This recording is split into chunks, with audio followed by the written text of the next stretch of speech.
नमस्कार दोस्तों, मैं पूजा सिंह एक बार फिर से आपका स्वागत करती हूं आपके अपने YouTube चैनल मोटिवेशन विद पूजा पर।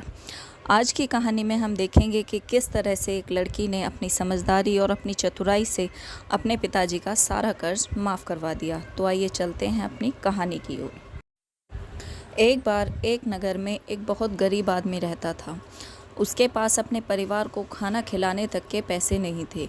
एक दिन वह राजा के पास गया और बोला, महाराज, मैं आपसे कर्ज मांगने आया हूँ। आप मुझे 10,000 रुपये उधार दे दीजिए। 5 साल बाद मैं आपको ये पैसे लौटा दूंगा। राजा ने उसकी बात पर विश्वास करके उस आदमी को 10,000 रुपये उधार दे दिए।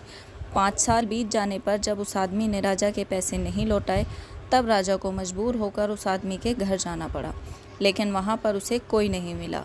राजा एक बार फिर गया, लेकिन फिर से उसे बहाना बनाकर वापस लौटा दिया गया। एक बार फिर से राजा को उस आदमी के घर जाना पड़ा। वहाँ पर कोई नहीं था, बस उस आदमी की एक बेटी थी। राजा ने उससे पूछा, तुम्हारे पिताजी कहाँ हैं? लड़की बोली, पिताजी स्वर्ग का पानी रोकने गए हैं। राजा ने फिर पूछा, तुम्हारी माताजी कहाँ हैं? लड़की ने जवाब दिया, माँ एक के दो करने गई हैं। राजा को कुछ भी समझ नहीं आया। राजा ने फिर पूछा, तुम्हारा भाई कहाँ है? लड़की ने जवाब दिया, बिना झगड़े के झगड़ा करने गया है। लड़की के अटपटे से जवाब सुनकर राजा को गुस्सा आने लगा और वह गुस्से में लड़की से पूछता है, तो तुम यहाँ बैठकर क्या कर रही हो? लड़की ने जवाब दिया, मैं घर बैठे सारा संसार देख रही हूँ। राजा को उसकी कोई भी बात समझ नहीं आई। अब राजा का दिमाग खराब होने लगा। राजा ने सोचा, यह लड़की सीधे सीधे किसी बात का जवाब नहीं देने वाली। इससे प्यार से बात करके इन बातों का मतलब जानना पड़ेगा।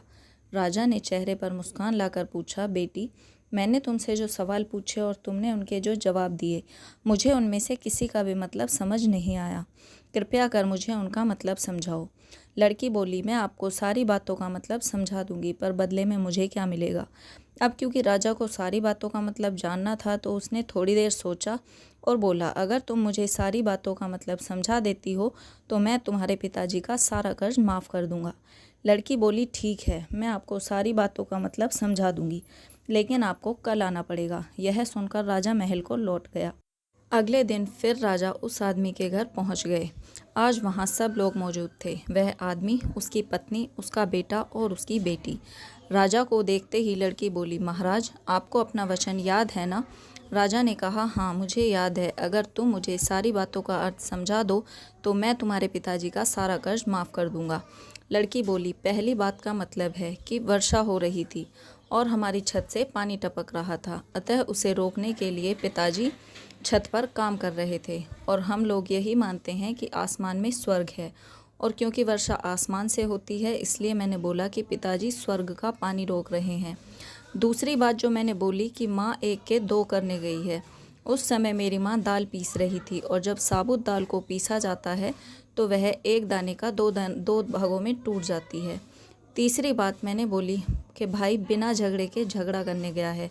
इसका मतलब यह था कि वह कीकर की झाड़ियों को काटने गए थे, और अगर कोई भी कीकर की झाड़ियों को काटेगा तो उसे कहीं ना कहीं तो कांटा चुभ ही जाएगा, और इस प्रकार झगड़ा ना होते हुए भी शरीर पर घाव आएंगे।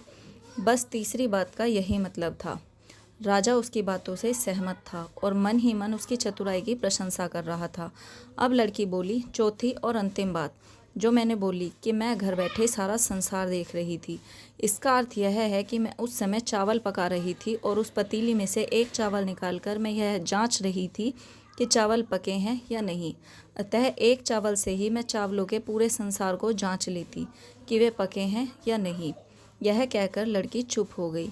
लड़की की बुद्धिमानी देखकर राजा को बहुत आश्चर्य हुआ। उसने लड़की से पूछा, बेटी, तुम तो बहुत चतुर हो, लेकिन मुझे एक बात समझ नहीं आई। यह सब बातें तो तुम मुझे कल भी बता सकती थी, फिर तुमने मुझे आज क्यों बुलाया?